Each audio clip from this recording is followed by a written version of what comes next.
Yeah. You're from West Philadelphia. West Philly. So, you know, when you tell people that, do they refer to that as, you know, Fresh Prince of Bel-Air? Of course, bro. You know how many people I've had do the rap in front of me? Yeah. And I'm like, really? okay, let's go. The whole rap. The whole rap? Oh, God. That's awkward right there. That's awkward. Yeah, for that is them. awkward.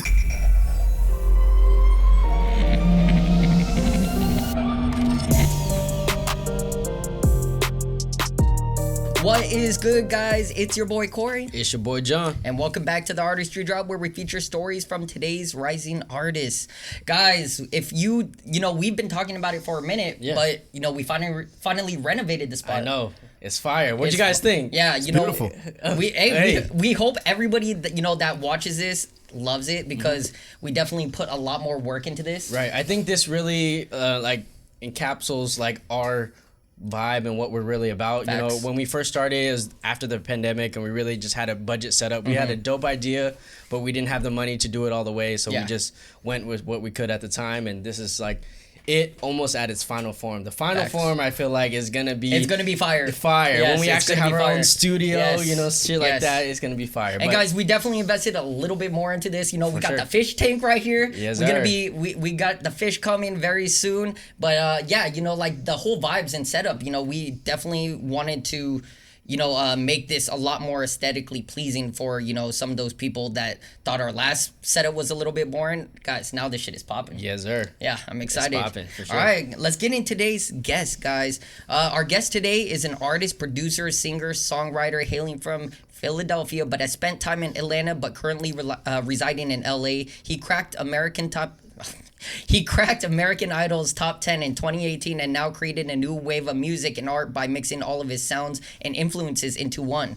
Guys, please welcome Dennis Lorenzo. Let's go. What is Come good, on Dennis? What's good? What it do? Hey, excited to have you on here. Learn a little bit more about your story. Yeah. Yes, sir. Definitely. All right, let's get into the drink of the day first. Okay, the drink of the day is called the Electric Smurf. Of course, I had to add my own twist to it. So the Electric Smurf comes with coconut rum, Malibu, blue curacao, pineapple juice, and ginger ale. And I topped it off with a little kiwi.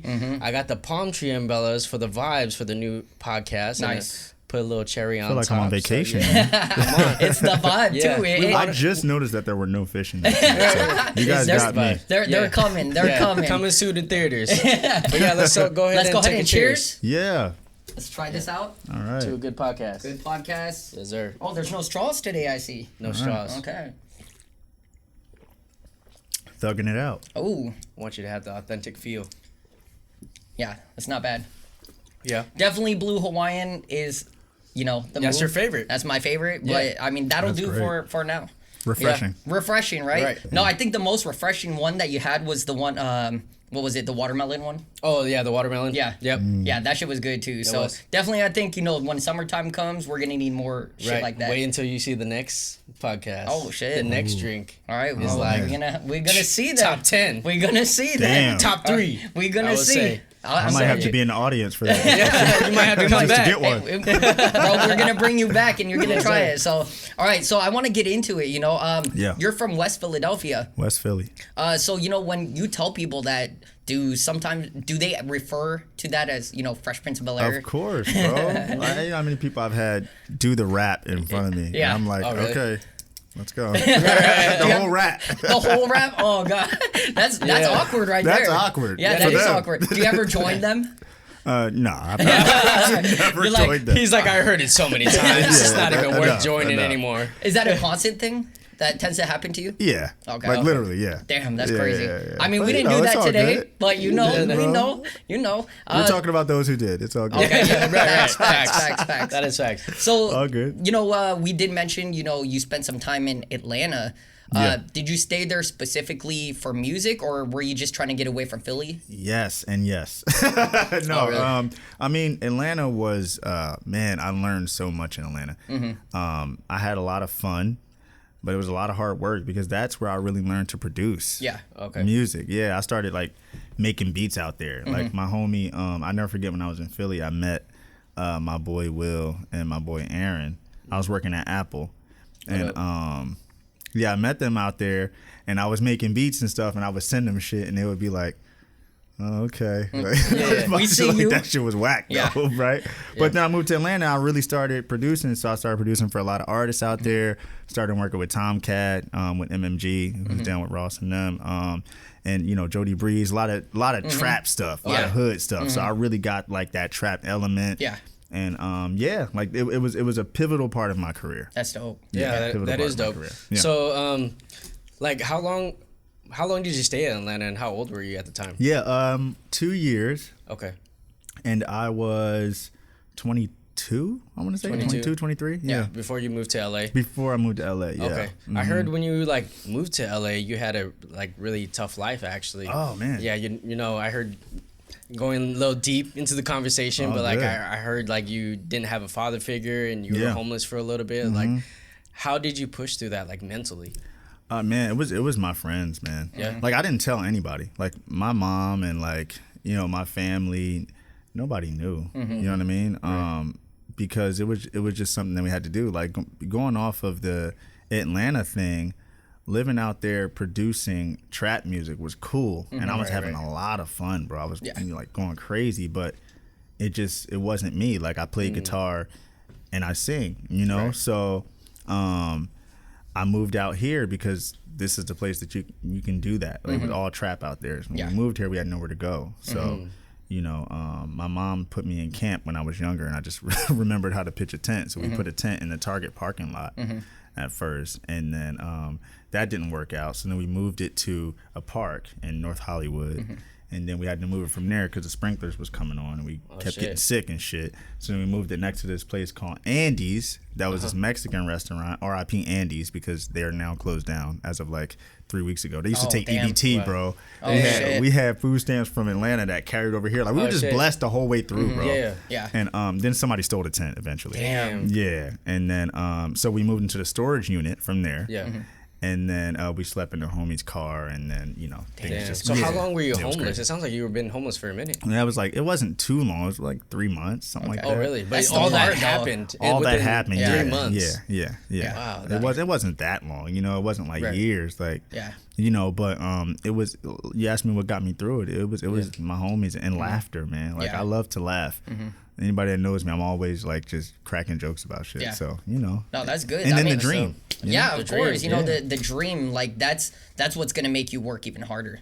You know, I'd say that's almost just like us. You know, like we have goals, not had. We still have goals. We still have dreams. You know, and slowly accomplishing them. But it's also, you know, the fact that we see how like some of these goals and dreams that we're working towards are paying off. We're like, you know what?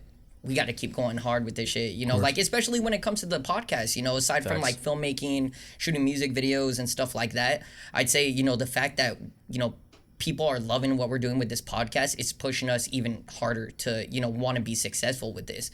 You know, it's definitely, you know, like in the beginning, it was definitely, I'd say, rough because we branded it correctly, I'd say, but it wasn't to the point where we're like super happy with it. We were just like going with it, hoping people would actually like it. Right. Now, after finding out people are loving it, we're like, we got to go way better with this shit. Right. Because we definitely like feed off of that feedback. Like going into it, we had a plan, but it wasn't really like a set in stone game plan. It was just like a dream that we had, and we just set out for it, and we kind of planned it on the way. But then now seeing the feedback and the responsiveness that like people are taking away from this, it's even exceeding our expectations. So we feel like at this point we kind of have to live up to those expectations because this is what we set out to be.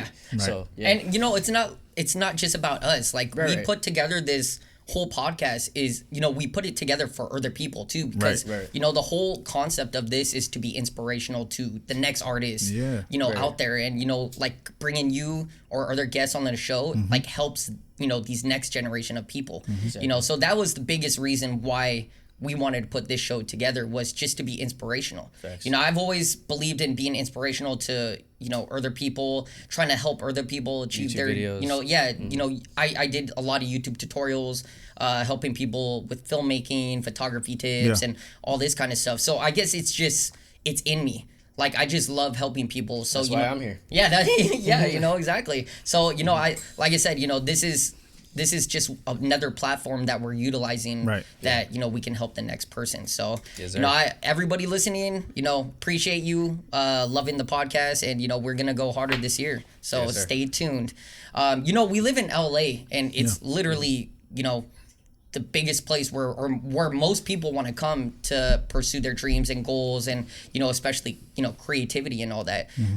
At what point did you decide to make the move to LA?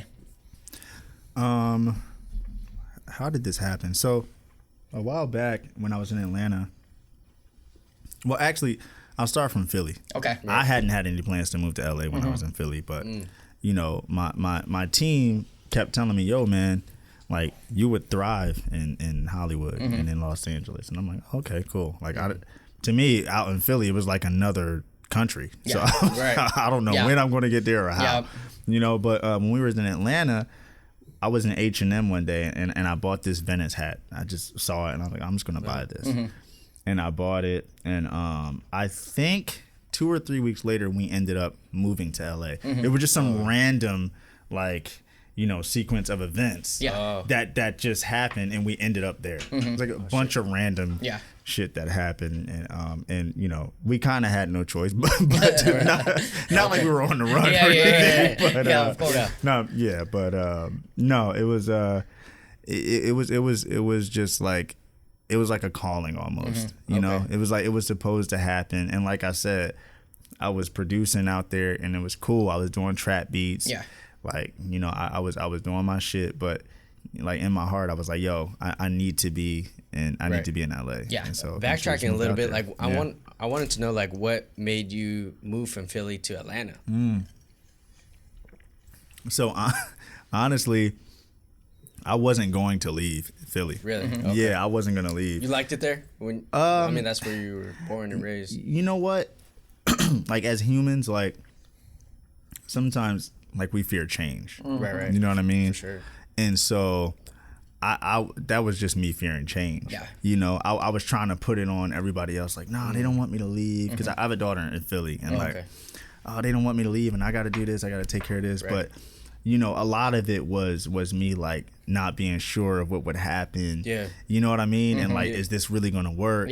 So you know, my boys, they hit me up and was like, yo, you know, we going to Atlanta, you want to go? And I'm like, yeah, I'll get back to you on that one. You know, and the answer was no in my head, but I just couldn't tell them that at the time. But eventually time went on, and I talked to some family, and you know, just really kind of like sat with myself and thought about it. And looked at all my music, and I was like, man, you know what? I want to elevate. And I was like, in order to do that, in order to grow, you had, like, change has to occur. And so I had to leave Philly, Atlanta, and then the same thing happened in Atlanta.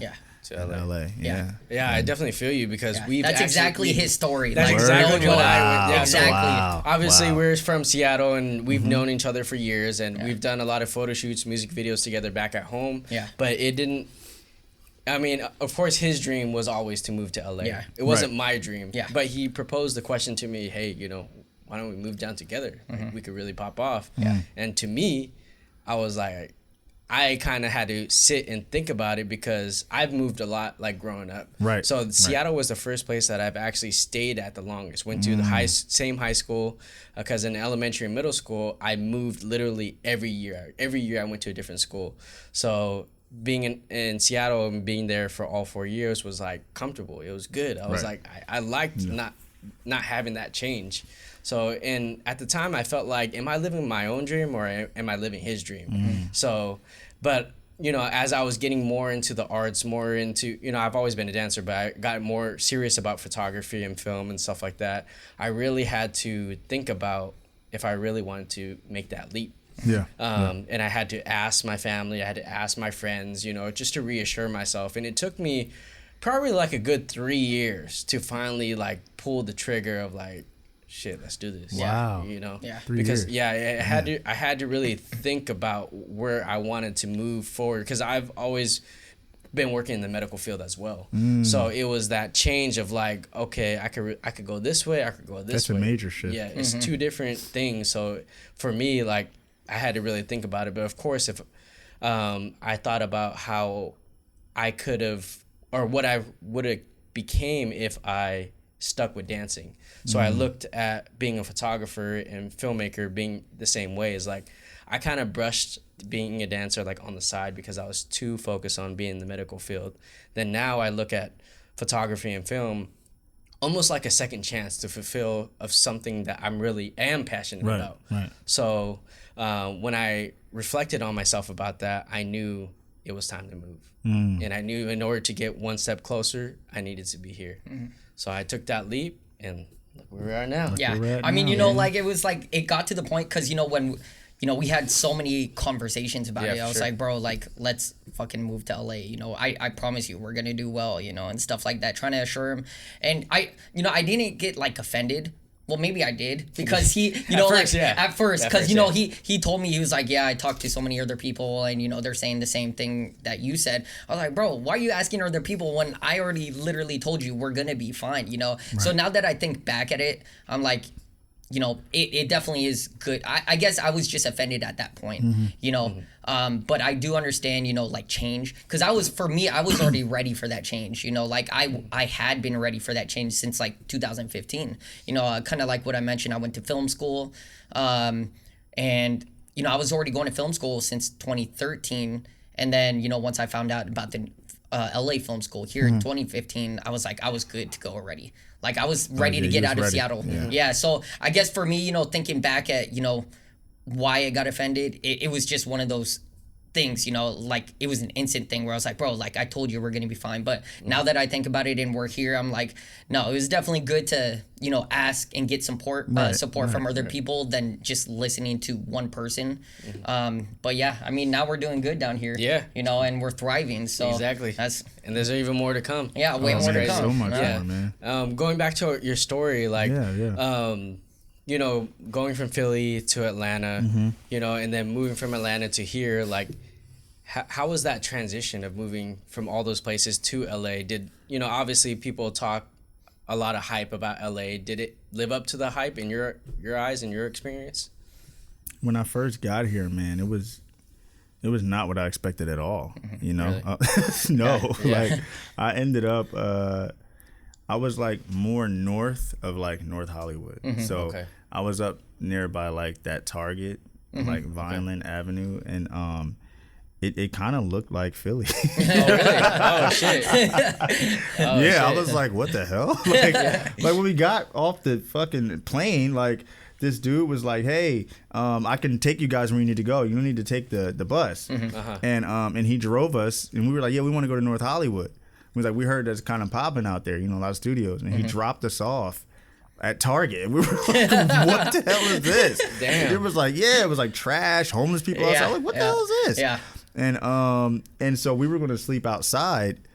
We were like, we need to go sleep outside the first night because we were tired of shit. We had all our bags. Yeah. And I laid down, and it was like crickets. You know, the crickets is a thing out here. Yeah. I'm like, I'm not sleeping. Fucking annoying too. I was like, I'm not doing it. Yeah. Because they were literally like right by me. Nope, not happening.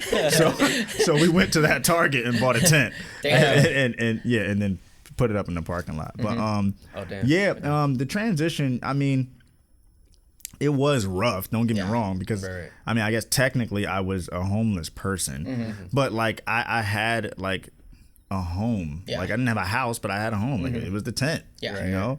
And you know, that was like base. You know, we would go in there, we would charge our laptops at like the YMCA or at Panera Bread, and then you know, go back and we'd create over there, or go to Republic of Pie on Magnolia, and create there. But that's what it was. You know what I mean? And so you know, I'm not gonna say it was an easy transition, but it wasn't like, you know, it wasn't super hard. You know, because of that belief and like knowing that like this shit is gonna pay off. And like I said, I had people with me too. You know, so they're like my brothers. So it was like the foundation. It was like you you guys. You know what I'm saying? There was that reassurance. You know. Was it a culture shock for you, like coming from like the East Coast over here? Like, what was that culture shock for you? Well, what was so different? Well, I mean, people are. Well, I'll say it was. To be honest, it was a lot of a culture shock, like in Atlanta. Oh, really? First, because people were more, they were a lot nicer. Like when I first moved to Atlanta and then I would fly back to Philly a couple times, I would find myself seeing a random person on the street and be like, yo, what's up? And they're looking like, what the fuck is wrong with you? Like, what are you doing? Why are you saying hello to me? Because in Atlanta, that Southern hospitality, it's a real thing. Like people are actually kind of nice out there. I don't know about right now, but I was out there in like 2015 or 2014. Yeah. Okay. And it was nice. And so moving out here, it was a little bit more of like the Atlanta vibe, but people were a little bit more laid back here. You know, like there wasn't so much of a sense of urgency as there is back home. Yeah. Right. You know what I mean?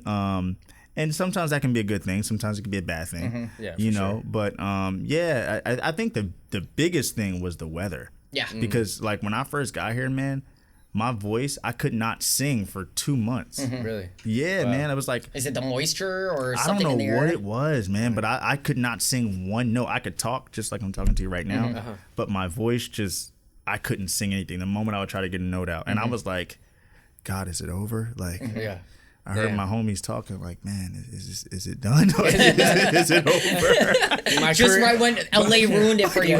My career ended before you even started. Not have moved here. Yeah, the prophecy crazy. was wrong. No, it was right. It was right. But so I mean, it wasn't too much of a coach. It took some getting used to though. But I'm kind of a chameleon. In a sense of like whatever environment you put me in, I can kind of adapt to that. Yeah. No, that's dope. Adjust. Like, is living here or I guess, since you've lived here, do you miss the vibes back home in Philly at all? Not that much. Really? No. Not at all, really. Yeah.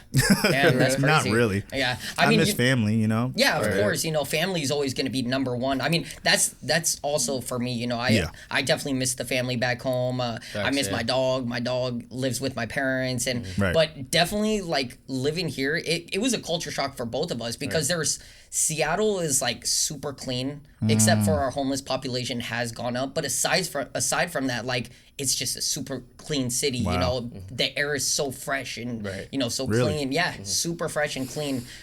So I guess for us, it was also just culture shock moving here because it's the weather. Seattle, it's always raining. First of all, super cold all the time. The air is dirty here. Compared to Seattle, like I said. And then another thing that's super crazy is like the drivers here. Yeah, I was gonna say the drivers. Yeah. Well, because they're from all over the planet. Exactly. Exactly. Literally. But it's just so different from Seattle because like in Seattle, it's rare that you see accidents. You'll have your accidents here and there. Living here, we've been here almost 3 years already, and living here, I see like 4 to 5 accidents per day. Oh, it's crazy. I mean, right now, lately, it's been fucking nuts. Random bumpers and hella trash on the side of the freeway. It's fucking crazy. Like we Oh, go ahead. No, I was just gonna say one thing just to answer that question. One thing I will say that I realized out here and that I miss actually in Philly is the food. There you go. Yeah. But out here, I feel like there's so many different cultures. Yes. LA doesn't have a thing. Right. Like Philly's got the cheesesteak. Yeah, Chicago's got the deep dish. New York's got, you know what I mean? Yeah. Like It's diverse. Out here, there's not like a thing. And like I like the food out here. Don't get me wrong, but there's just it doesn't hit me like it did back home. Hey, that's exactly like us because we always talk about that, and like I guess because it's all we all grew up in our specific cities and we got used to eating at specific restaurants and the fact that they don't have that out here. It's like you got to look for something that compares, but it's hard. Nothing compares, Nothing. Yeah, so that's why like it sucks because when we've gone home, it's still kind of the pandemic is still going on. Yeah. So some places are either still closed, some closed permanently. So it's like it sucked because even when we went back home, some are still not open or you can't dine in, and those are typically dine-in places. Yeah. So it's like it sucks when it comes to. It does. Yeah, and we've talked about that so many times. Like, man, I miss the food back home. Yeah. That's probably one of the biggest things I would say I miss compared to LA is like the food. Right. So we gotta adapt though. We gotta adapt. I'm gonna tell you guys, we do not, and I'm gonna just say this right now, we do not put mushrooms on cheesesteaks. Oh. That's not a thing. Damn, that's crazy. Okay, that's coming from a person from Philly. That's, I mean, I don't think I've had a right Philly cheesesteak. Yeah, I don't think so either because I've seen tons of mushrooms stuffed in like Philly cheesesteaks. Yeah, that ain't it, man. Yeah. There's one spot that kind of does it pretty good. It's called Philly's Best. Philly's Best. Yeah, it's a pretty dope spot. Okay, we gotta try that. Gonna have to try Philly's it. Best. For sure. Yeah. Philly's Best. Would you say that's probably comparable to like some Philly cheesesteaks? I back wouldn't home? say comparable, Oh, but I would say it's close Close enough. enough. They need somebody like from Philly. Like they need to create a restaurant out here. Or like a truck or Or a something. truck or something, you know. Hey, when you make it big, you need to make your own. Oh man, before restaurant. that, now I'm thinking about doing it now. The Renzo's We should go Phillies. into business. Yeah, we should. We should. This is a business podcast. Yes, Yeah. we should. Okay, so going into your music career now. Yeah. When did you exactly get into music? Oh man. So I got into music when I was about like 17. Mm-hmm. That's when I really kind of got into it. Like I would sing all the time. My mom was a singer. She was actually signed to Rough Riders back in the day. Oh shit. Yeah, Really? yeah, for a short period of time. That's crazy. And then like, stuff happened with my family, my Yeah. pop and everything. And eventually, she started, she had to work for me and my sister because, my dad wasn't here. But, Yeah. I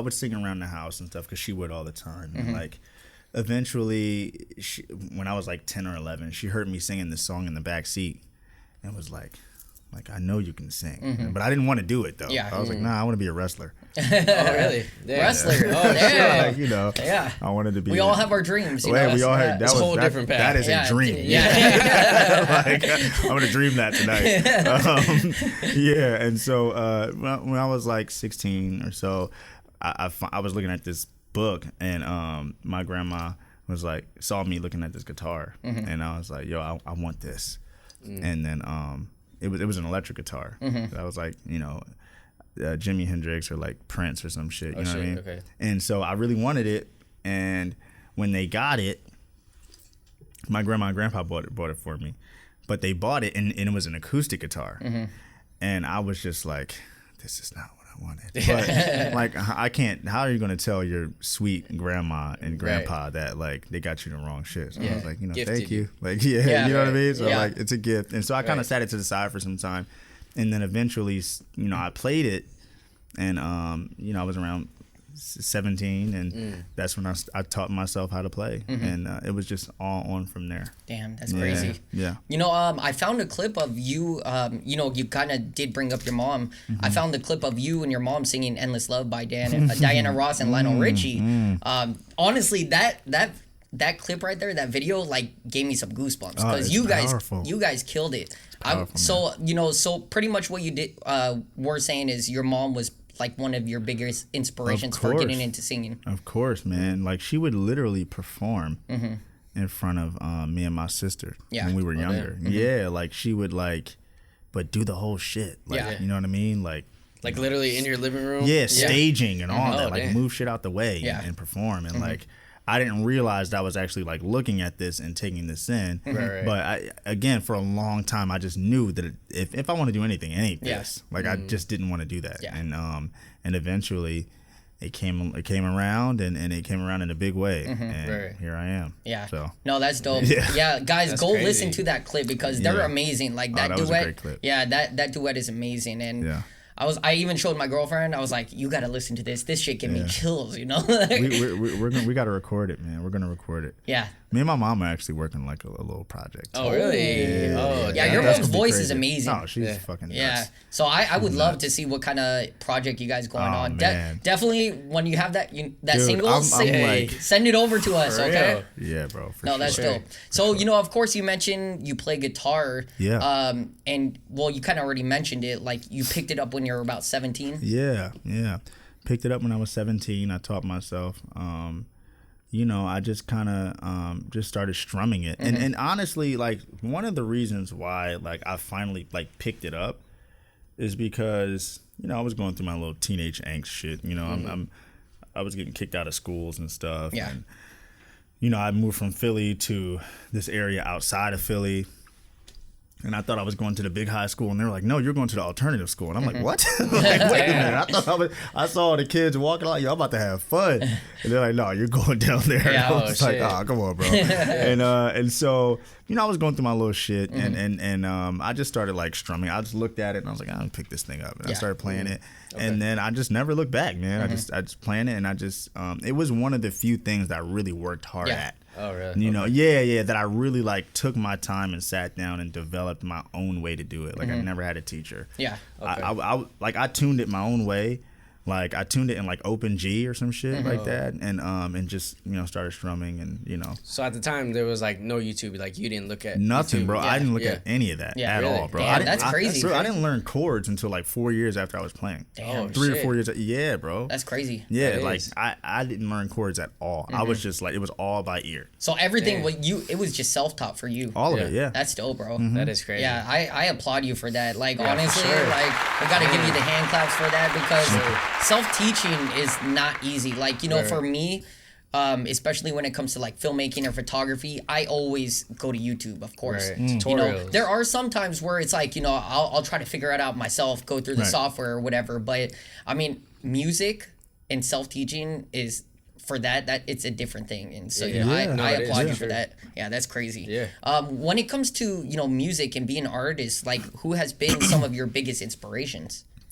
We interrupt this episode with a word from our sponsor. Are you looking for a way to energize for the day? We got a product that will do just that. Introducing Gamer Subs. Gamer Subs is a keto-friendly, zero-calorie, zero-sugar-based energy drink that introduces nootropics to sharpen focus and increase reaction time. Gamer Subs is also organic caffeine-based that will maximize energy and endurance. To make it easier, each scoop used is 100 milligrams so you don't go over your daily limit. Each tub of Gamer Subs contains 100 servings. Gamer Subs also provides caffeine-free tubs for those that just want their daily vitamin dose without the need for caffeine. Not only do they have energy drinks, they also have dope merch, such as these waifu cups, t-shirts, and hoodies, and much more.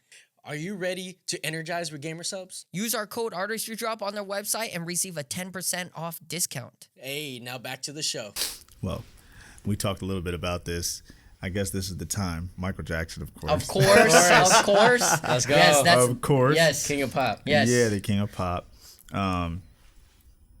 Prince. And then, like, to name a few that people would not think of, which could be a good segue for, the future of Renzo here.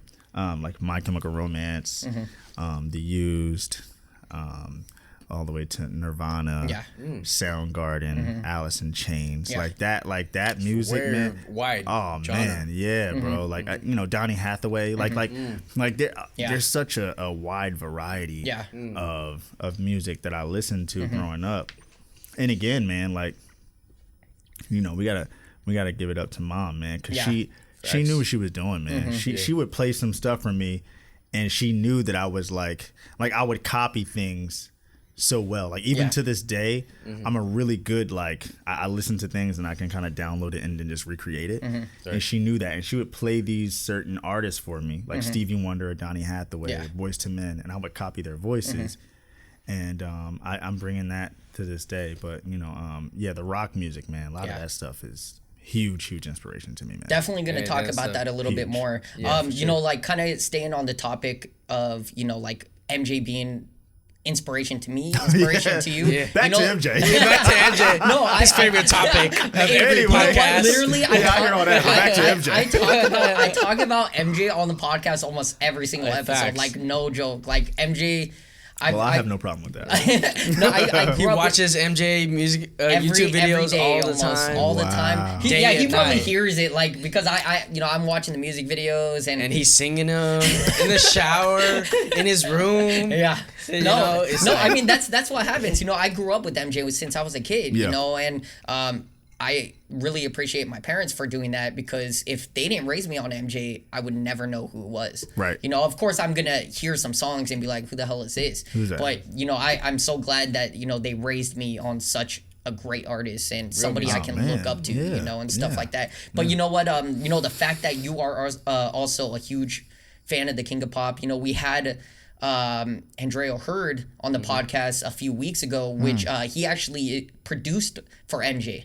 Wow. It was Wow. for it was crazy talking to somebody that actually worked with MJ. He produced his song "Heaven Can Wait." Can Wait. Do you remember that song? From the Invincible album? Yes. Yeah. I know what you're talking about, bro. So he produced that song in the studio with in MJ. the studio. Were you able to like get the questions out, or were you like? No, I literally had so many questions about MJ for him, and he got all the questions out, so or answers out. So Yeah.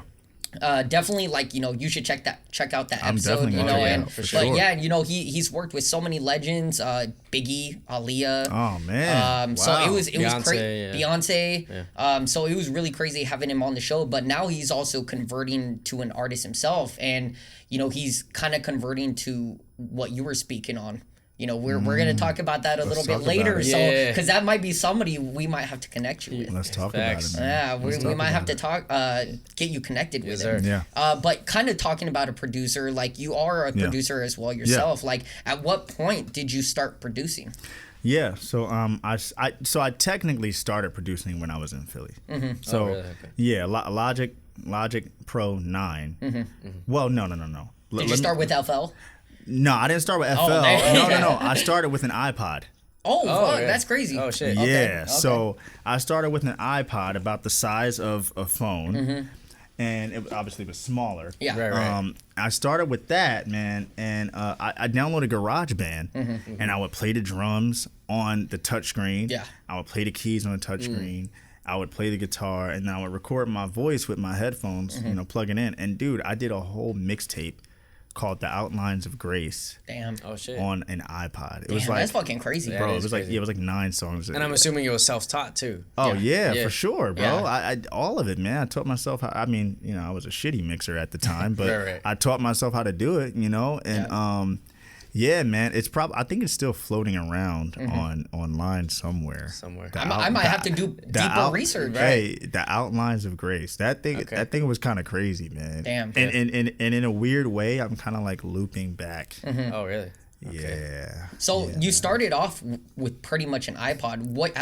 What did you go into next? So you said GarageBand, MacBook. Well, so Apple on all their iOS devices have GarageBand, Right. and so that's where I started on. And then I eventually, I saved up some money and bought a MacBook off of Amazon. Yeah. And then I downloaded Logic Pro 9, and I started. I was there, and then I went to I stayed on Logic for a long time, and then eventually I moved over to Ableton. And, Okay. All the pro shit, because Yeah. I've talked about it like once or twice on the podcast. Like, I also was producing music or beats at one point in high school. Oh, wow. Of course I was shitty. Horrible. Were you using like Acid Pro or something like that? No, FL Studio. FL. Yeah, Oh, okay. so like literally, it was like I was bootlegging FL Studio. that bad. It was- And how I started off was actually, I know about bootlegging. I'm pretty sure a lot of people do. That's the nice way to put it. It is. No, like it just Stealing. stealing. No, honestly, it was the He easiest didn't make way. it from scratch. Yeah. Let's put it that way.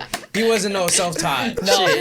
He took that shit. Shut up. No, but like honestly, like that's what I started with, because for me, like I wasn't to the point where I was musically taught. I was learning on my own as well, and I had no idea about chords and all this shit. Right. So when I was making beats, I had a MIDI keyboard. I would literally make the same kind of like the sounds would be the same, like they're almost beat identical. pattern almost. Yeah, the same patterns and all that shit, but I would change up the melodies just a slight bit. Right, just to make it sound different. Yeah. But yeah, I wasn't musically taught, and I was honestly just kind of playing around with shit, and I didn't want to invest anymore because I wasn't sure if music was going to even be a path I wanted to pursue.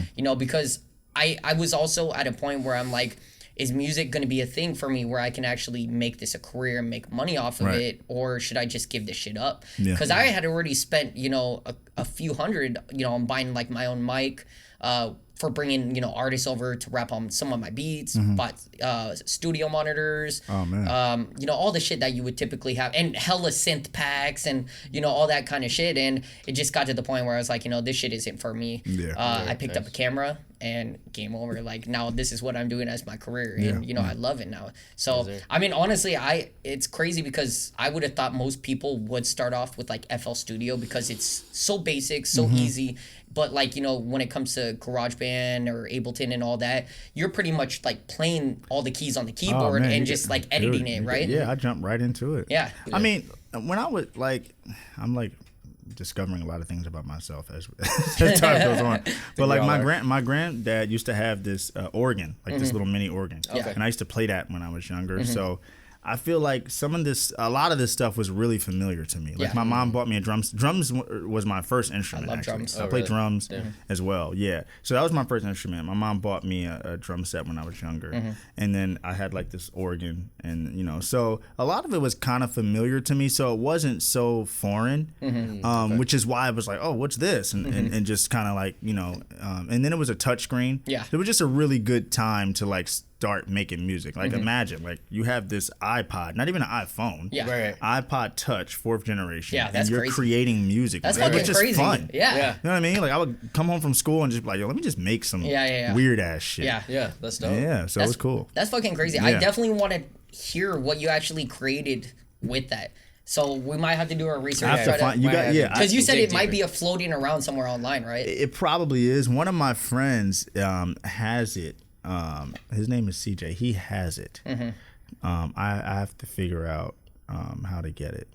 And what I'm gonna do with it, because I plan on like releasing it or like redoing it and releasing some of those songs. Yeah. Man. Okay. Yeah. That's fire. That would just be cool. Because you know what? It is such a good thing, because I feel like that's one of those things where you can talk about it on YouTube or just post a video and be like, I created all this shit just on a phone, and just to show people like you don't need all this expensive ass equipment or anything. It's true. All you need is your fucking phone. Seriously, man. Yeah. So I think that if you're able to get a hold of that and like maybe make a YouTube video off of it, just kind of showing people like this is how you did it. Oh, yeah. I feel like it's gonna help a lot of people and show a lot of people, hey, it's not the equipment, it's literally just how you use it. I mean, you made a YouTube video about that, like doing photography just on the phone. Yeah. No, and that is true. I shot photos, or I did a portrait video, photography video, to see if anybody would actually notice if I shot it with a mirrorless camera or a phone.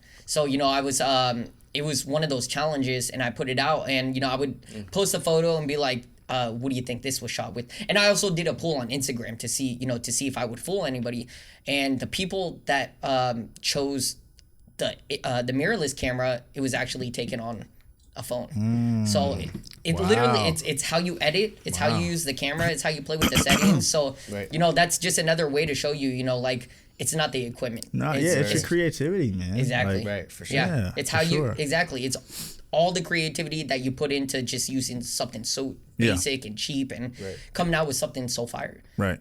So I applaud you for that too. So I definitely think you should come out with something where it shows, like I made this fucking shit with a phone. Right. Oh man, eventually I'm gonna do a whole album like Definitely. that. Yeah. Definitely. That's gonna be dope. So, you were on season 16 of American Idol in 2018, and you made it to the top 10, which is like fucking crazy. It's crazy. You know, how was your experience on American Idol, and like how did it change your life? Yeah, it was dope, man. It was like I went on the show.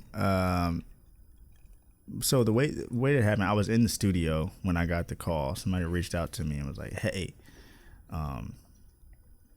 someone's like casting for a show, and they want to like, they're looking for somebody, and I think you would be good for this."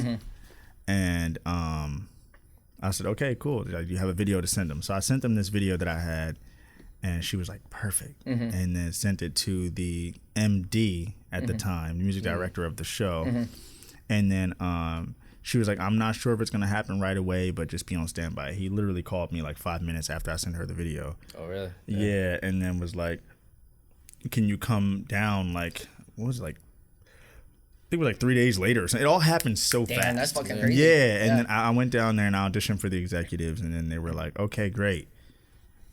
Go sing for Lionel and Katie and Luke Bryan." I was like, "Huh? Like right now?" They were like, "Yeah, go ahead."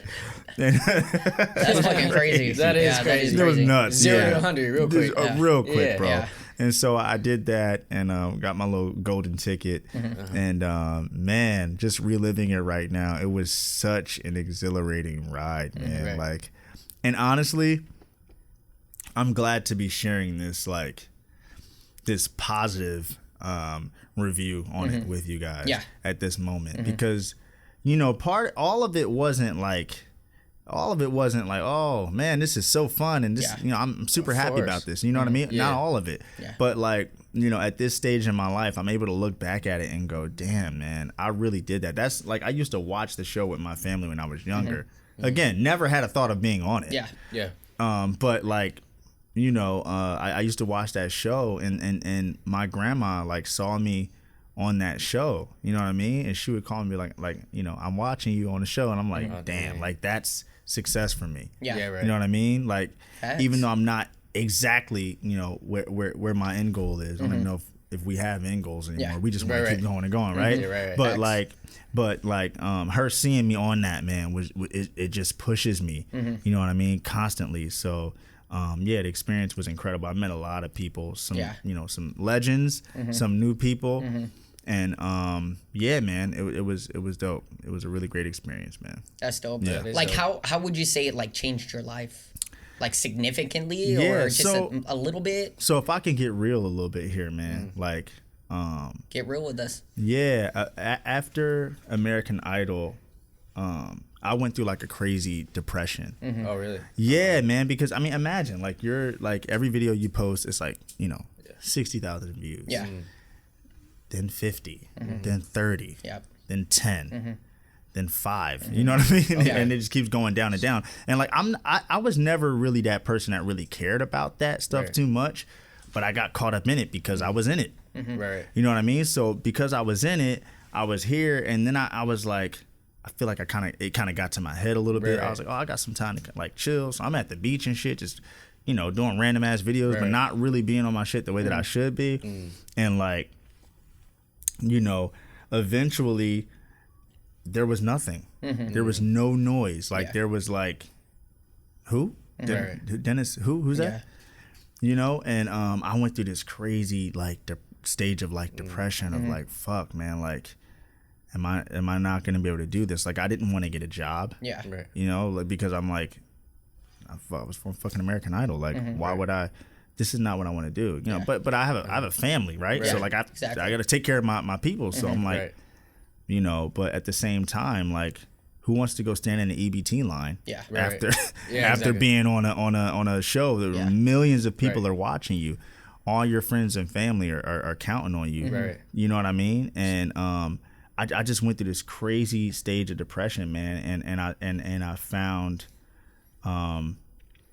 you know, I just went back to the music that I loved, you know, which was rock music. Okay. You know, so that bar like after American Idol was like set high for you, and you just over time after the show you just kind of like saw that declining. Of course. And because like life hits you as well. Of course, man. Afterwards, you know, being realistic is like, man, the one thing, you know, that you know, our boy Will, he was on American Idol as well. He mentioned I know Will. He mentioned about like how American Idol was dope, made a lot of dope connections, as you said, but it gave him this perception of clout that kind of didn't really match who it matched who he was, but it gave him a different outlook of how people in the outside world perceives him. And then I would agree with that. As an artist, you know, that hits you in a different way. Mentally, artistically, creatively. Well, because there's more pressure. Or at least you feel like there's more pressure. You know, sometimes there is. Like, I was working with The Game on his Born to Rap album. Oh, that's fucking crazy. Yeah, I was in a lot of those sessions. Oh, shit. And more American Idol brought me that. Brought me a lot of opportunities. Yeah, man. That's dope. You know, but that was a really great one. I, you know, worked with a lot of artists, Bryson Tiller. Oh, that's fire. ASAP Rocky. You know, a lot of artists came through those sessions, and some legends in Philly, Chris and Neef. Oh, you know, so yeah, like, you know, and he said it perfectly. Like, you know, that perception and like people viewing you as this thing, you know, and you're looking like, man, I still have a lot of work to do. Right. A lot of work. Yeah. Like, if you think about it, to be completely honest, you think about how many artists on those shows really make it to that that level. Yeah. The odds are kind of against you in a way. For sure. Unless you win. Unless you win. Right. Which I'm gonna fucking win. There's literally no doubt in my mind. But like, it's a different path. With or without the show. With or without the show. But when you think about it, you're like, man, like I've done this, and now you are in that group. You're in that group. Yeah. Right. Because you're not Kelly Clarkson. You're not Carrie Underwood. Yeah. You're not Jordan Sparks. Right. You're not Daughtry. You know what I mean? Like, you know, so there's a lot of pressure that comes with that shit. Yeah. But once you get to the point of like knowing and doing work on self, like I read a lot. Like I read a lot of books. I listen to a lot of stuff. Yeah. You know, As a Man Thinketh was actually one of Michael Jackson's favorite books. Oh, and I read that a lot. Yeah, I have it in my bag. And I read it a lot, and like reading and teaching yourself, you know, is a great way to get out of those stages of like depression or like worrying about what other people think. Yeah. And you know, and just getting you to a point of like just doing your own thing no matter what people say. Right. You know? I think that's important. Yeah, Sure. it's important. Absolutely. No, bro. I mean, honestly, you're killing it no matter what. You know, I see the work you've been doing. Yeah. So, you know, definitely excited for what you got for the future. And, you know, to show everybody else. Thank you, man. Going back, you know, I want to go back on the duet you sung with your mom with, you know, Lionel Richie. It was a Lionel Richie song. So, you know, was it crazy to kind of meet Lionel Richie in person? Yeah, it was nuts, man. My mom was very excited. But yeah, it was crazy, man. Like meeting this guy and having him like, you know, one time he told me, he was like, you know, he said like, you're the one, like you're the one, like no matter what happens, just keep going. And like, that's all you have to do. Yeah. Right. That's coming from a legend. Coming from a legend, because I think we forget that like, that's literally all we have to. All we have to do is just keep going. Right. If you stop, it'll never happen for you. Because all it takes is that one chance. That's all it takes. But if you keep going, it's kind of almost inevitable that it'll happen for you in some form or fashion. You know, like you just got to keep at it. Yeah. You know, there's some artists who are getting their hit records at 35 years old these days. Yeah. Right. We're good. Then. Yeah. Exactly. Like we got hella time. I think You know what I mean? I think even Lionel knows, like, you know, even if you don't make it through, he sees your talent. Just keep fucking going, and you're gonna get there. Like, I think that's like he's a legend. Like that coming from a legend and telling you you're gonna make it no matter what, as long as you keep going. That's all it takes. The problem with some of us in any line of work is that we don't realize that, you know, even though we think we're like still going, like that we've given up. Right. You know, sometimes like you're just kind of doing stuff just to fill in the gaps, and you're just Right. you're just moving just to move, Right. and you're not even really moving with any like purpose. Yeah. Moving without purpose is you might as well not be doing it at all. Right. You have no goal, you have no plan. Yep. Exactly. It's pointless. What are you moving toward? Nothing. What are In you doing? circles. Yep. Right. You know what I Exactly. mean? So exactly. yeah. You know, going back on, you know, your whole audition, you performed Alan Stone's Yeah. Unaware. What made you actually choose that song to audition with? Oh man, dude. Yeah, for that song. So I started off, like I told you, I started off music, kind of like I started off in my aunt's basement, pretty much, and you know that's where I did all that iPod stuff. Yeah. And then after that, in high school, my homie Marky asked me to be in his band called Good Nature. And he was like, yo, I want you to be the lead singer of my band. And at this time, I'm singing full on like R&B shit. Like I was experimenting with rock at home, but in public, I was doing all R&B because that's what the girls love. Okay. So I was trying to be a chick magnet. Yeah. And I'm like, let me sing this R&B shit, get me some chicks. Yeah. Stop playing. Yeah. But so he was like, yo, let me just be in my band. And I'm like, okay, what kind of music do y'all do? They doing like emo, which mind you, this is all the shit I listen to. So I'm like, okay, cool. Let me try it out. Well, I'm singing so much R&B that when I get in the band, it's like a mix of like emo, a little bit of like Red Hot Chili Peppers with this guy who's singing like soulful like R&B. And like eventually we had to like, you know, get it right. Yeah. But yeah. Okay. Yeah. I don't know. It was a weird mix, but you know. Yeah. So what would you say was the biggest reason why you chose the Unaware song? Is there a story behind it? Yeah, I mean the guitarist in the band, he like sent me the song one day, and his name was Jimmy. So Jimmy sent me the song one day, like, and was like, "Yo, man, I really think you should hear this song. It's this white guy singing this super soulful song." And I was like, "Okay, cool. Like, you know, what you know about soul?" So so he sent it to me, and I'm like, "All right."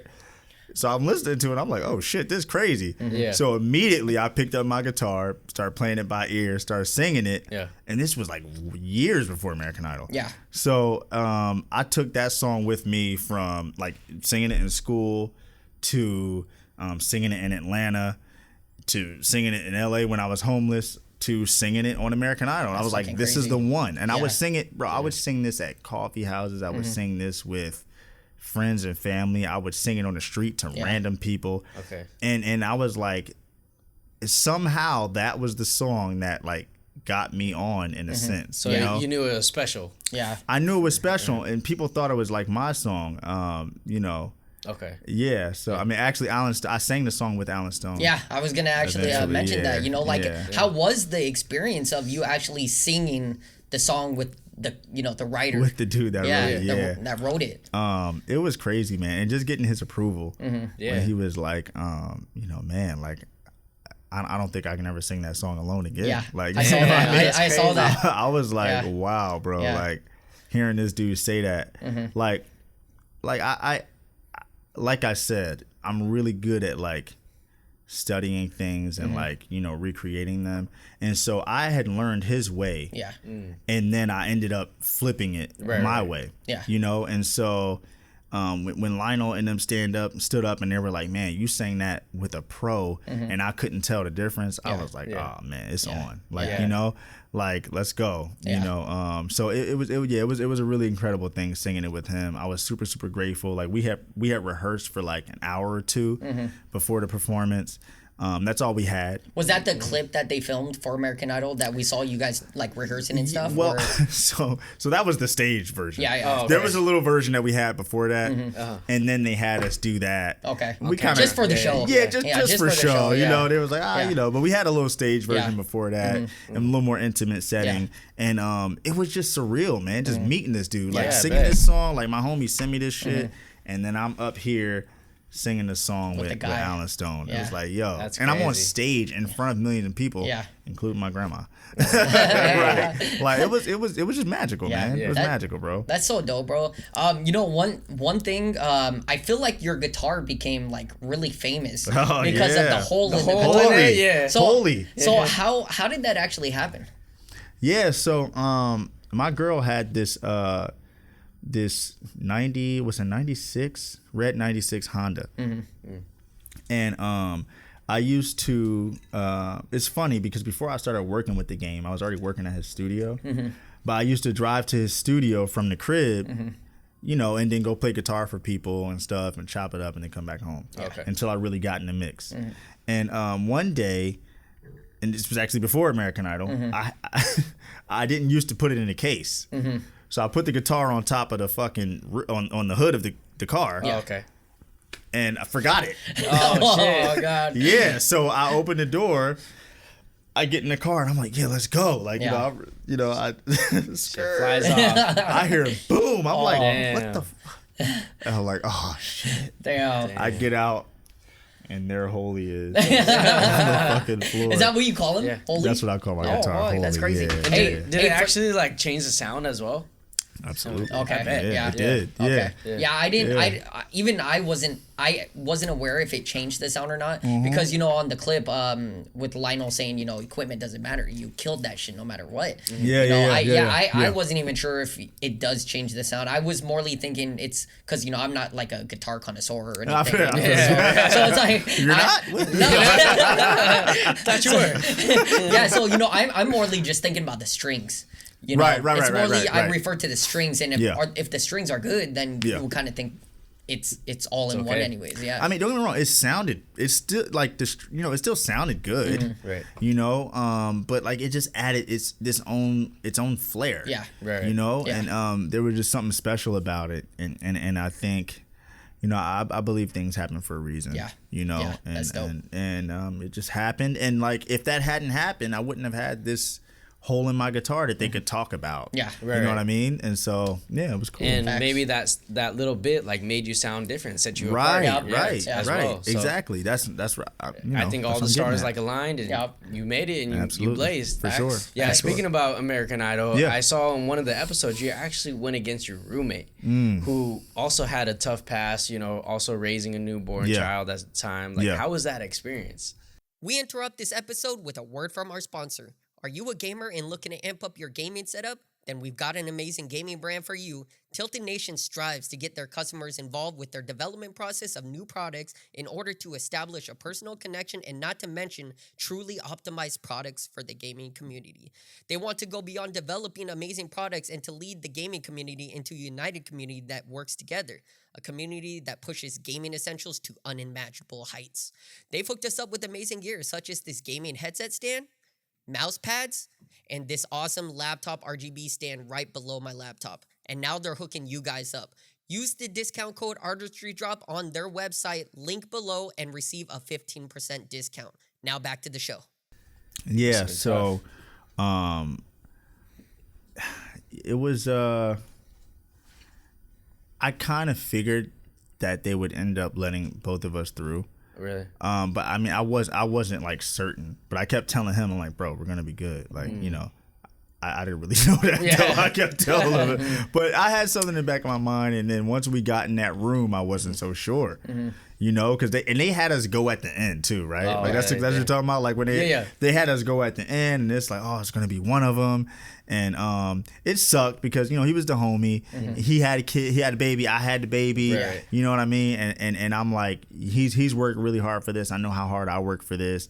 And I'm the type of person that, like, when I see, you know, people working hard, like, I want them to win too. Right. You know? And so they just joked with us. Yeah. You know what I mean? Like but it was a little stressful. It was a little stressful going in there, and but I ain't gonna lie, man, I had it on my mind, like, you know, they better pick me. Like, you know what I mean? I mean, on TV they made the conversation seem like really short, but was it like a long? Did they kind of drag it on to make it seem like you guys weren't gonna make it? A little bit, but like if you like look at the clip, I was being so serious. Like, I was looking at them like, stop playing with me. Who's going through? And Katie was just like, who the fuck is this guy? Which she did throughout most of the show. Okay. But yeah, you know, it was cool, man. Like, you know, I know Marcio was a little emotional, and I didn't show it much, but I was as well, just because, you know, he was the homie, and we had built the friendships with other people at the show too.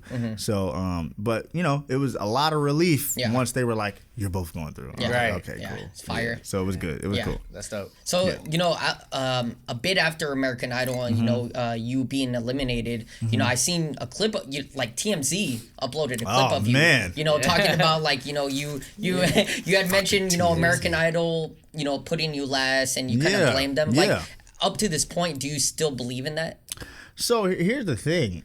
They called me one day at home, and they edited it to make it seem like I was bitter about it. That is not how it happened. I kind of figured. That's not how it happened at all. Yeah. Like, I was like, I get it. Like, I know this is how it goes. It's fucking media. Yeah. Like, I knew, like, after I said, like, something I said, and he was like, okay, cool. We come like, wait, is that the end of the interview? Yeah. He's like, yep, got what I need. Yeah. Like, and he just chopped it up to make it seem like I was bitter.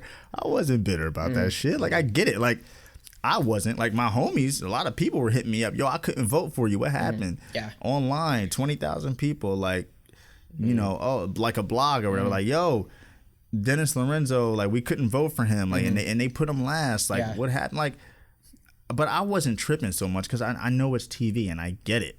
Like, you know, I forgot exactly what I said on TMZ, but like I could say something about it now and it would probably be closer. It's like, do I think that it has something like that I think that it played a part in it? Of course. Yeah, a little, of course. I think so. But like, it is what it is. Yeah. Like, I'm not really tripping on it too much, man, because I know for me, and that's what I was talking about, like growing and like reading these books and like you know, enlightening yourself. There's always something that you can do to so sometimes there's some things that you just can't like avoid. Like some things are just gonna happen, right? It's just out of your hands.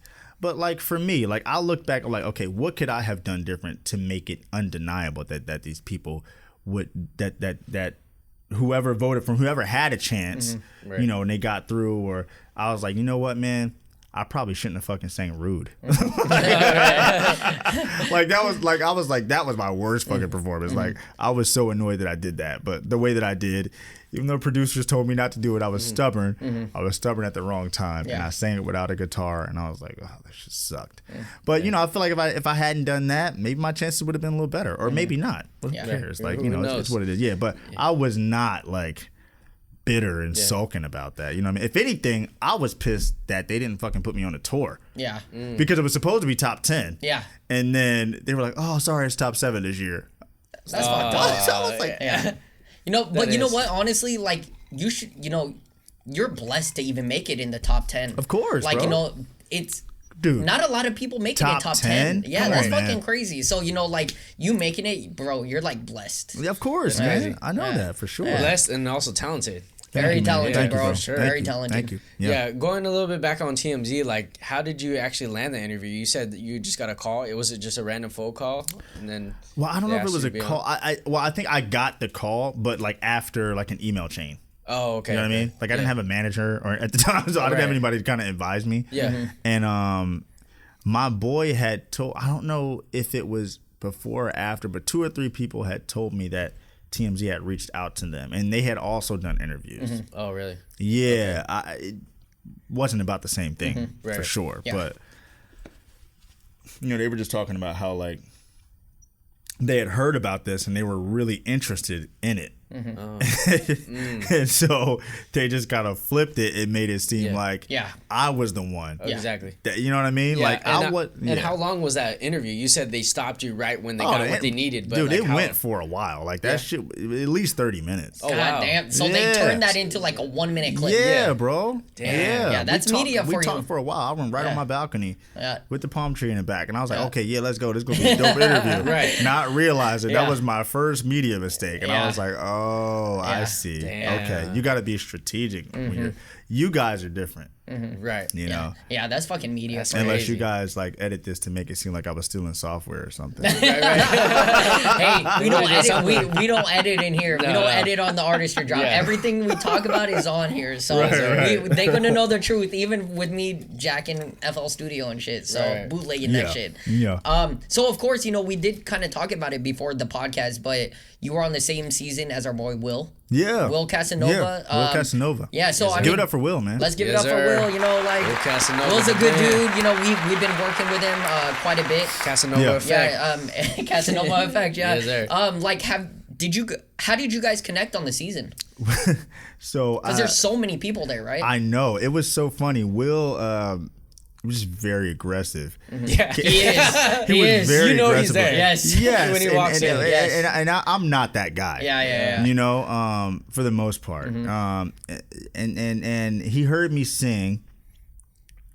I think he heard me sing. Like maybe he was sitting in the audience at one point, and then he came up to me and was like, I'm not sure what they're doing, but like, I want you on my team. That's something he would say. Yeah, honestly. He would say that. Yeah. And I was like, okay, like sure, like fine. And then so we sang Justin Bieber, "Love Yourself" together. Really? Yeah, okay. It was me. Yeah, it was me, him, this kid named Milo, and 2 other girls. Yeah, because that wasn't we didn't see a clip on that. I couldn't find anything like that. No, so. that ain't. Yeah, that wasn't on air. That's exclusive. That's only in here. Okay. I wish I could see that. That would be fucking dope. Yeah. Maybe there'll be a way for Elon Musk to like create this thing where you can like create pictures Transfer? to your Yeah. memories Yes. and put Put them it on a Yes, screen. Yeah. yes, that's specifically Elon Musk.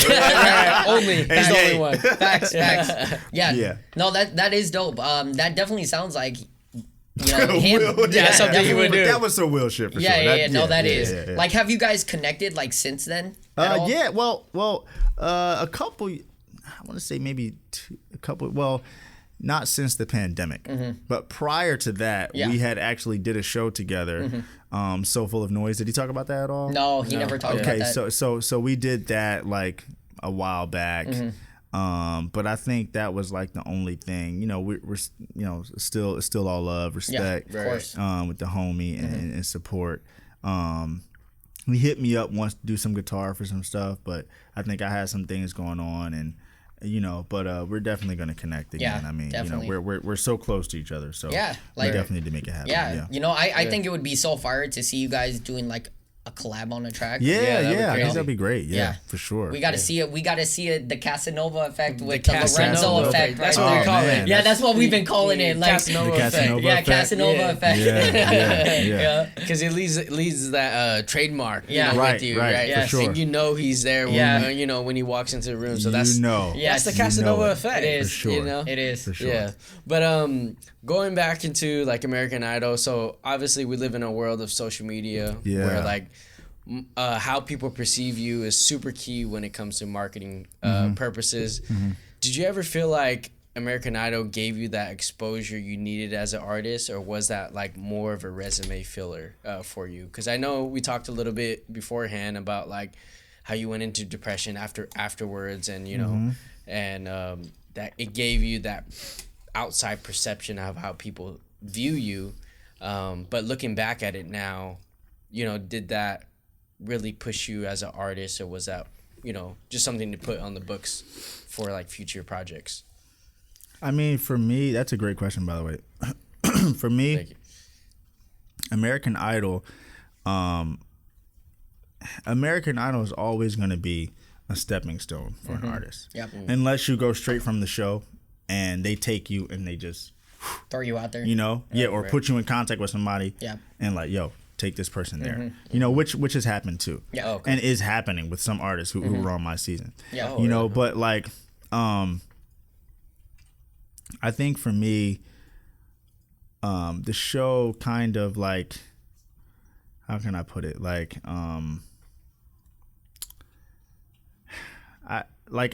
so on American Idol, I was singing a certain type of music, right? Like I was doing kind of like pop soul. Yeah. I was singing, Right. I was singing soulful music. I was playing guitar, and like, I didn't really want to go that route.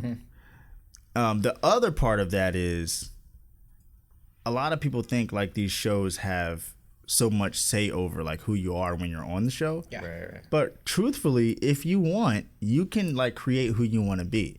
Well, at that time, I still wasn't sure who I was as an artist either. Oh, okay.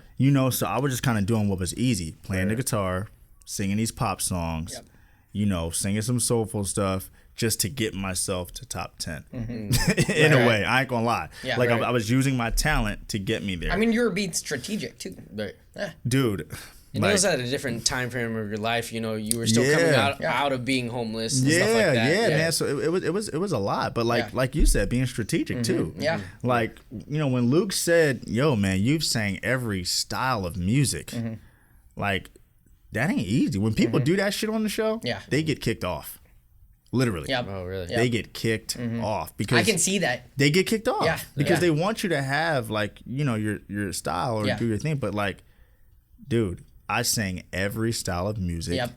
And I did it well. You know what I mean? Like, let's just call a spade a spade. Yeah. I did it well, and like it got to the point where like I think even for myself, I'm like, okay, shit, but who am I going to be as an artist? Though? Yeah. Right. You know what I mean? And by the end of the show, when I had gotten kicked off or voted off, and went through the depression, all that stuff. All that stuff was going through my head. I was constantly asking, who are you going to be Right. as an artist? Like, who are you going to be? Right. Who do you want to be? Yeah. Right. Okay, do you know who you want to be? Why are you not being that? You know what I mean?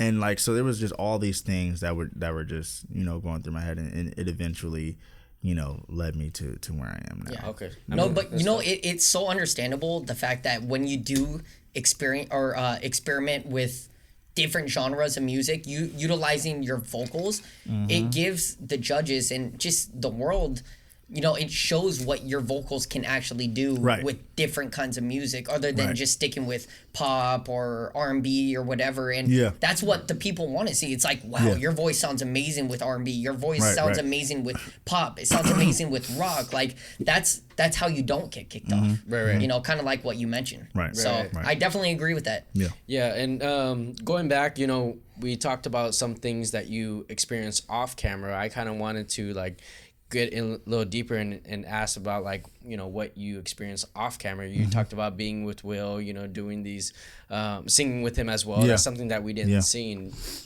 So yeah, what are some things most memorable, I guess? Yeah. Well, obviously, like I said, you know, sessions with the game, that was a really big thing. I linked up with, man, it's been a lot of things. Triangle Park, so they're like a production company. Ant Clemens is like a part of that whole situation. Oh, okay. And so he's like a writer. He's worked, you know, Kanye did some stuff with a lot of people. Yeah. Okay. And I've heard of him. Yeah, I did a lot of like moving around with a lot of different camps, like Dre's camp, for instance, Dr. Dre. Oh damn. And you know, it like all that shit was cool. But like even through all that, like I had no idea what I wanted to do. Yeah. Still. Okay. You know what I mean? Yeah. Like it was, you know, it was a really, really rough period, because at that point I was like, damn, is this shit over? Am I done? You know, but you know, so I did a lot of like sessions with a lot of people, kind of anyone I could, just to kind of keep going with it. You know, obviously I have my family, so you know, I spent time with my family, my two daughters, you know, my girl. You know, I'm a really you know, like silly kind of dad, so you know, I play with them a lot, and that helps me. That keeps me grounded. In a sense, you know what I mean. And then, you know, what else? Like I like to go hiking and stuff. You know what I mean? What else? I don't. Got a call. That good old call. Speaking about being a silly dad with your daughter, I saw that video of she was like out singing you. That small clip. You think she's gonna grow up to be a singer? Think? Oh man, there's no doubt about it. Oh, you know. Oh yeah, she's gonna be the greatest of all time. I'm just kind of like, you know, a placeholder for her right now. You know what I mean? Okay. Like I plan to do very, very big things, but I plan on her changing the world. Yeah. Is that? Do you think she got into singing just because of you, or? Dude, like, I mean, think about it, man. When she was 1 or 2, like 2 years old, she was seeing me sing on the stage in front of like, you know, these giant cameras and all these people like screaming. She was in the crowd at that moment, soaking that in. And like, you know, we would hear her singing sometimes and just be like, what the hell? Yeah. You know, and when she was like 1, like people used to be like, oh yeah, my kid started singing at 1. And when before I'd be like, oh, come on. She could barely talk at that time. But she was really doing it, and I was like, oh, it's true. Yeah. And now, man, like she just holds a tune, and like when she does it, man, I'm just like, you know, like damn. Yeah. You know, and then my oldest, she sings opera. Damn, that's crazy. What? A totally different genre. Oh my god. Yeah. Like a hard genre. Yeah. Though. That is hard. It is a hard genre. Yeah. Yeah, man. So like, you know, both of them are like singers, and I'm just like, damn. That's dope, because I feel like, you know, once they grow up to, you know, get in the industry or whatever, you know, like they're gonna always mention you, because you were always there. So, you know, you being the inspiration for them getting into music and stuff, that's gonna be so dope. It comes full circle. You know, that's what your mom did for you, and that's what you're doing for your daughters. You know? Yeah. The level is like my mom did it here, and I'm doing it here, and then like, you know, I I need them to be Michael Jackson and Janet. Yes, let's go. It's gonna be a music family, right? Yes, the next Jackson. Yeah, so for sure. That's dope. Of course, we need to get into your new stuff now.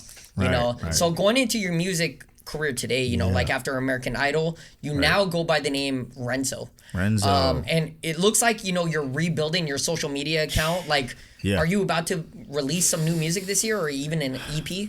Yes, I am definitely releasing new music this year. Man, it's just it's so special, and I'm in a place to where, like I was saying before, it's not that I don't care what people think, but like I'm not thinking about that when I'm creating. Yep. You know what I mean? Yeah. So like, you got to care what people think. You have to. Yeah. Because there's consumers and there's fans and all that stuff. But like, when you're giving yourself to people, you can't think about what they will think about you. Right. You know what I mean? So that's where I am. And it took me a while to figure that out. And I had a lot of people, give me their 2 cents, 5 cents, 10 cents, dollar on how I should go about it. Yeah. Right. You know what I mean? But it wasn't until I figured out, like, okay, this is what needs to happen, man. Yeah. Right. And yeah, man, I'm moving in that I'm moving to that rock realm. Yep. Yeah. And you know what? Like going back on that. Smile. Sorry. Going back on that, like some of your recent records, like Black Tape doing the most, the beats definitely go like really hard, like some hip hop stuff, but you mix in some R&B type of flow and singing, like with rock guitars, with rock and stuff like that. Is that what we're gonna be expecting more this year? That's what you guys should be expecting. Nice. I'm gonna be singing on that thing with some heavy guitars, with some hard ass drums and 808s. It's dope because I feel like you're going in such a different direction than most artists do, where you're combining those. Yeah. The versatility of it. It's like, you're combining, hip hop, hard hip hop beats, R&B, guitars and all that stuff. It's going to be such a different sound, but I feel like that sound is going to attract a lot of people. So I'm definitely excited to see people's reactions for it. Yeah. I am too. And that's like where originality is like created. Facts. You talked about so many people like giving you their 2 cents, how you should go about it. But like, there's a great way to go about it marketing wise. But how can somebody really tell you how to be yourself? Facts. That's true. They so can't. Like, they can't. So they can't, man. I think by you really like toning into yourself and reflecting on who you are as a person. And I think it's really important to know, before you get into that spotlight. Don't get me wrong, I'm sure there's a lot of artists out there who don't know when they get into the spotlight. But let's be honest, there's a lot who do know. Right. You know what I mean? And there's a lot who grow along the process. And I think for me, like, it's important for someone like me to know. It's never too late. I've been in the spotlight to a degree already. Right. But now I know. And now it's like, it's going to be a totally different experience. Yeah. And I'm just very, very excited for it. I'm excited for you, We bro. are too. Yeah. Can't wait to hear it. Yeah. Going really into back to your music videos, I noticed your music video Black Tape was almost released a year ago, but I noticed it's not like on your Spotify. Is there a reason why it's not? Is it going to be a part of your new album or EP you might be working on? Yeah, Black Tape was kind of like a one-off. I wrote a lot of music. So from the beginning of me writing music, I always wrote a lot of inspirational music, and I wouldn't say like gospel. I wouldn't even really say spiritual, but like when it comes to like positivity or like protest or stuff like that, like I am really, really quick to write those songs because I write off of like immediate emotion. So like if I'm feeling something, like I'm gonna write it. Like for instance, if I like down this entire drink, right? Like I got a song in my head about how that drink made me feel, right? Or like if I see something on TV to where someone is being wronged, right? If something hits me, I'm writing about that. So I'm really kind of like in the moment and in emotion, So Black Tape was kind of like a one-off, but it's such a special song that I really want to do something else with it. Maybe I'll do another video to it, or make it longer. Maybe get a feature on it. The idea was to get a feature. But you never know what can happen. I'm kind of like surpass that, and I'm on another wave of like trap rock right now. Yeah. That's kind of what we're calling it. It's kind of like trap rock. Yeah, it's so dope. You know, like what you kind of mentioned is like anything you see or notice, like you're using that as an inspiration to like write new songs and stuff. Right. Do you feel like that's important as an artist? So you can keep like new songs flowing and stuff like that? Yeah, I think it's important for artists to go out and experience, you know, life in general. You know, I have a friend that I'm working with, well, an artist that I'm working with. I guess we're friends now. She knows what I'm talking to about, but yeah, one of her things is like that, you know, you should go out and experience life, and so you could bring that back to the studio and put those experiences in the music, you know. Right. And so yeah, I think emotion goes along with that, you know. Experience definitely, because a lot of, like, if you're just stuck in the house all day long creating, then like it may not work for you. Ironically though, that's what I did. That's what it took for me to get out of the depression, to find that rock music was what I wanted to do. Because if you think about it, I started off listening to rock. Like, wrestling really helped me with that. Like, like I would watch wrestling when I was younger, but all those promos had hella rock music on it. Oh, okay. That is And true. like when they would hit that mat or like hit somebody with a chair or a sledgehammer or fall off the fucking cage. That is true. It was those rock hits that like, and then when I went to Atlanta, it was all hip hop for 2.5 years straight. Yeah. And so those were two real pivotal moments of my life. And I just kind of like, you know, meshed the two. And so even though I didn't go out and have a lot of experience or like emotion from like other things, when I sat in that room, I pulled from all that stuff because I had stayed away from it for so long on American Idol. I was like doing a lot of soul stuff, which was cool, but I was like, nah, man, this is what I want to do. It's not you. Yeah, so I was pulling from like reserved emotion or experiences in a way. That's dope. It really just came full circle. Yeah, it did. It did. Yeah. So when it comes to your own music, I know you're a producer as well as an artist.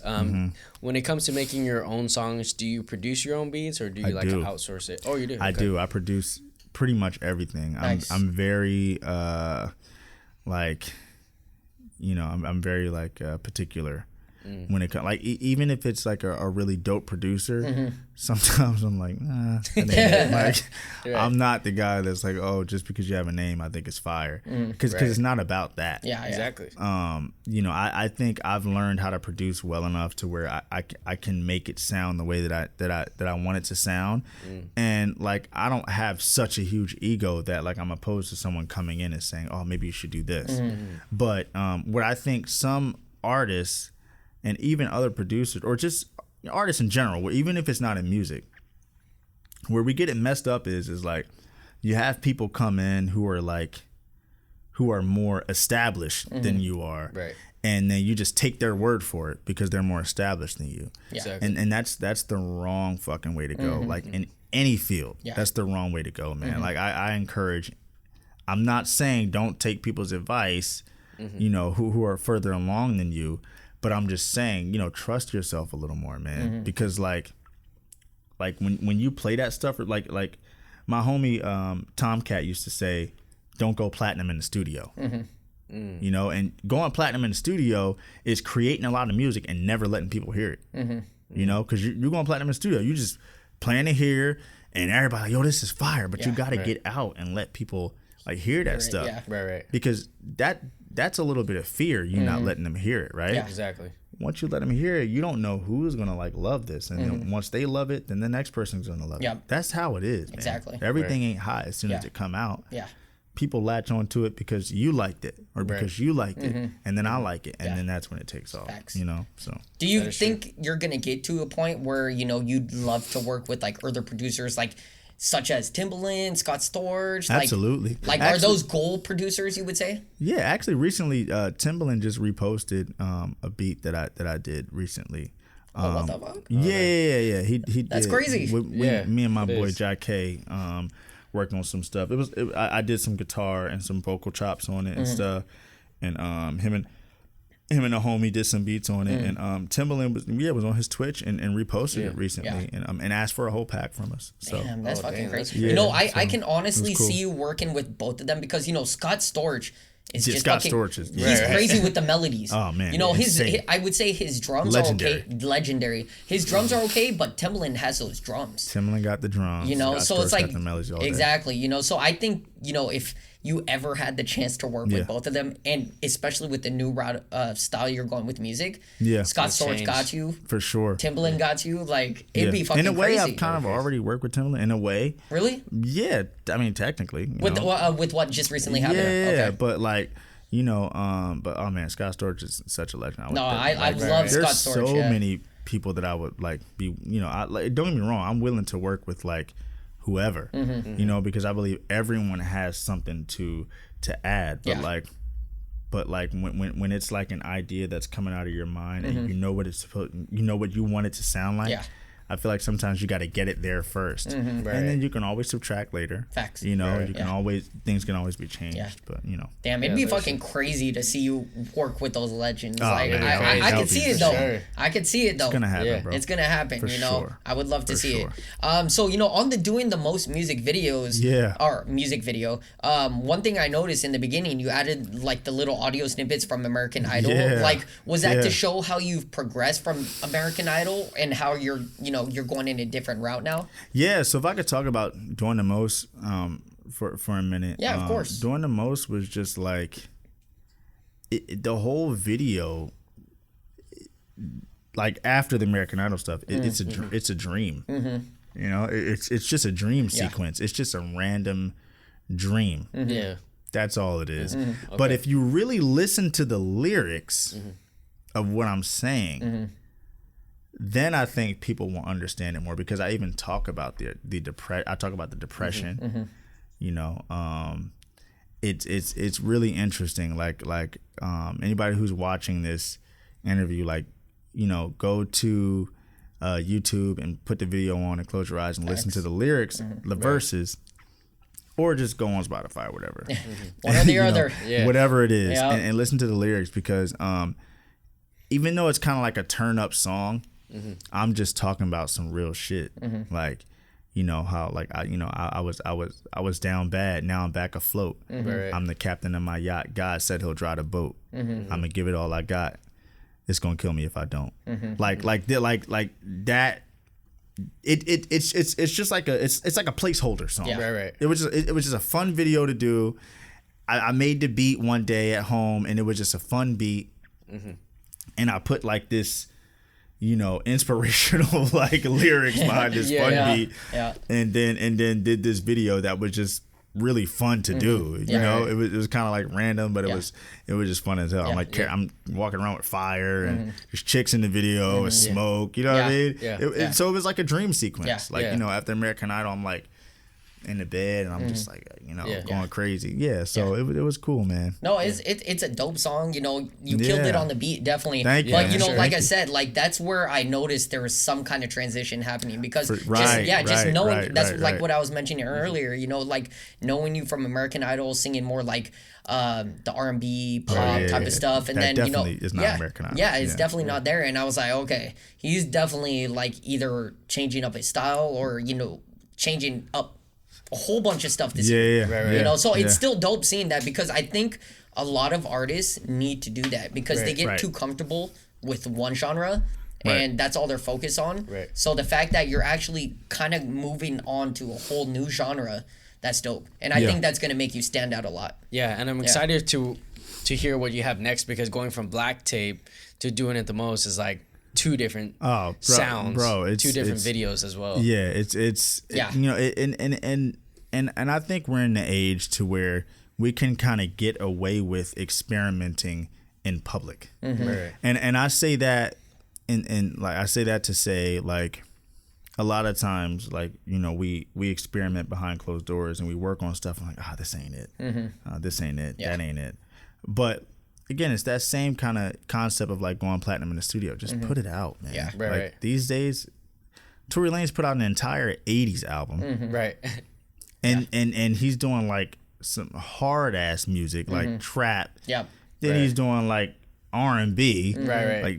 Like right now, or like what, like come on, bro, we're doing any and everything these days. Exactly. Like, it's what it is. It's still man. successful. Facts. You know what I mean? Yeah. So yeah. But yeah, they're definitely two totally different sounds. Black Tape and Door to Door. Yeah, that's dope. I think that's It what is makes dope. you unique. Yeah, you it's know? gonna make you stand out a lot. Yeah, for sure. So I did a little bit more research on you. I saw on IMBD you've actually done a lot of post-production stuff as well, like the show Pandemically Single, and also the Things We Do. What production did you do, like on the back end side of things? Scoring, actually. Nice. Oh, really? Yeah. So I score as well. You know, I dabble with like a lot of Contact stuff. You guys familiar with Contact? So Not really. No. Yeah, so it's like a software instrument that you can use with Ableton, Logic, Pro Tools, or whatever, you know, FL.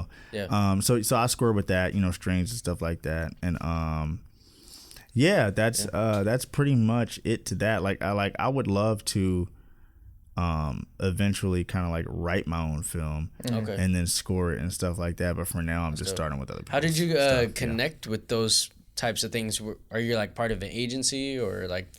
Or just people word of mouth? Yeah, I actually am part of an agency, NTA, a commercial agency though. Nice. Okay. But they didn't connect me to them. I think that stuff just kind of came like, you know, through networking. American Idol and networking and stuff like that. Yeah. Oh, then so. No, that is dope. Do you see yourself like maybe working on? I mean, like you did mention, you know, you'd love to write your own film and score it. Like, have you ever like maybe thought about trying to get your way into scoring like bigger films, like feature films? I know it's probably tough because there's so many like musicians out there that can score films. Well, it's not even that. It's like the focus. Like there are so many things that I want to do, man. There's so much stuff going on in my head. And like I used to tell people like, oh, this dude's full of shit. Like there's definitely enough time in the day. There's not enough time in the day. Right. Facts. That is true. There isn't. When you're working 24/7, yeah. I mean, there's enough time in a day for you to get done what you can get done in that day. Right. But like, if you want to get done what what you got to do tomorrow and today, it's just not enough time, man. You know what I mean? So like for instance, like I'm working on, you know, an artist. I'm not gonna say her name because, you know, she's pretty big. And I'm working on her project right now and producing a lot and working really closely with her. And I'm working so closely on her project that, like, you know, we have a project that we're, you know, supposed to be doing, you know, for another big artist. And like, I want to work on that. And like, yo, I want to just do some beats and like getting that hip hop. And I'm like, nah, but I got to work on this. I got to finish this project first.